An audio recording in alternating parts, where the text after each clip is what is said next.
top of the table in Spain. Atleti 2 points clear of both Real Madrid and Barcelona. Sevilla in action on Monday against Athletic Bilbao. And let's not forget, next weekend it's Real Madrid against Sevilla and Atleti against Barcelona as we welcome in Ali Moreno to the show. Let's focus first, shall we, Ali, on that victory for Barcelona. Something has clearly changed. We've discussed this before because a Barcelona side at the start of the season who went 1-0 down in the manner that they did would have folded. But we're seeing that character, haven't we? We've seen it build over recent months. And we would have expected that character to come out in the last 20 minutes against Granada, and that's why it was so disappointing from Barcelona's perspective that you didn't see that in the midweek when you had a chance to get a hold of first place in La Liga. But we saw it today. And I just have to bring up a couple of names that usually I wouldn't bring up when I say Barcelona MVP. First one, Toni Lato, left back for Valencia, and his handball that gives an opportunity for Barcelona to get back into a match that they were having difficulties breaking down Valencia, and it was setting up for Valencia to go on the counter and exploit some of the frailties that Barcelona has defensively. The second one that I would mention is Sergio Busquets, who is the one that jumps on the rebound after Silesen makes a save on the penalty kick by Lionel Messi. He keeps the ball alive, eventually falls to Messi, and then he scores. It's 1-1. Now the momentum was back with Barcelona. Imagine if this had been yet another penalty kick missed by Lionel Messi when you needed to get back into the match. If Sergio Busquets doesn't put that ball back into an area in which Messi can then jump on the rebound, then it's still 1-0, and then those shoulders and that mentality and that folding attitude that you're mentioning, I fear that may have crept into Barcelona. Instead, Sergio Busquets keeps it alive. Then Lionel Messi scores a goal. Barcelona takes over. They win the game 3-2. It wasn't easy. It's not going to be easy because, as we know, for all three of these teams, Real Madrid, Atletico Madrid, and Barcelona, all of these games are going to be a heart attack. It's going to be some weekend next weekend, Ali, isn't it? My crikey.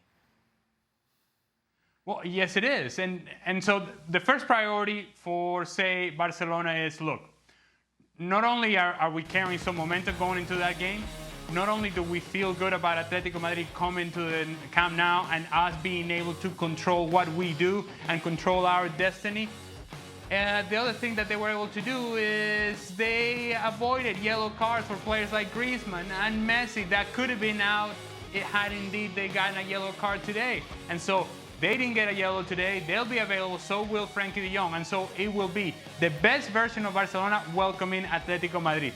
And while they hope that they can take care of Atletico Madrid, they're also paying attention to whatever Real Madrid and Sevilla are doing. Because the importance of the result against Granada on Thursday, in which Barcelona were not able to even get a point from out of that match, is that now, if Real Madrid run the table, even if Barcelona beat Atletico Madrid, Real Madrid holds the tiebreaker, and so therefore Real Madrid would be the champion. What you need if you're Barcelona, you need help from Sevilla. You need help in that somebody got to drop points there, and you hope that it is Real Madrid. You beat Atletico Madrid, and now you find a pathway back into the title. It's all sorts of complicated right now in La Liga. Ali, at midweek, you accused Barcelona players of going missing, including Lionel Messi. That was some free kick today. Yes, it was. And I was afraid that I was going to have that same conversation with you today, Dan. And yet, that wasn't the case. Even in the disappointment of him missing the penalty and then getting and jumping on the rebound, scoring the goal, there was still a better attitude about Messi and Griezmann and Frenkie de Jong, who in particular was very good about timing his runs into the 18-yard box. And he created a problem for Valencia. And in that confusion is when Toni Lato commits a handball. It's when you see a little bit of confusion between the center backs, and eventually Lionel Messi is able to take advantage of some of the things that Valencia were not able to do defensively. As for the free kick, it's next level. It is Lionel Messi at his very best.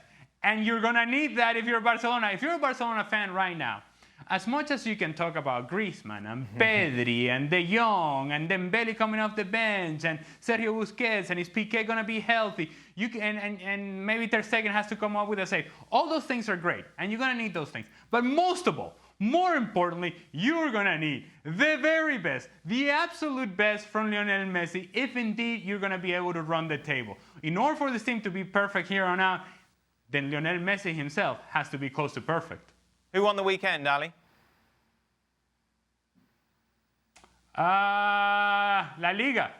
La Liga won the weekend because what you saw is that all the things that could have changed so dramatically in terms of the race kind of all funnel and lined up so that next weekend becomes something that you just have to watch, something that you just have to pay attention. This is the one race in Europe that you're really finding difficult to trying to sort out who's going to win it. If you can focus on Liga if you want to, but if you want the real race, it's right here in La Liga, and it has to do with the fact that Fidel Chavez for Elche misses a penalty, hits it off the post. Imagine if that had gone in. How does that change Atletico Madrid? Today, Lionel Messi misses a penalty but gets bailed out in the end, and Barcelona somehow hang on. Look at what Real Madrid, their second goal, Casemiro, an excuse me finish, didn't really even mean to finish it that way, and guess what? They won the game. Somehow, all three of these teams won the game, and now Sevilla, tomorrow, have to come up with a performance if they're going to keep up. Well, thank you very much for watching ESPN on YouTube. For more sports highlights and analysis, be sure to download the ESPN app. And for live streaming, premium content, and let's not forget as well, ESPN FC 7 days a week. Subscribe to ESPN+.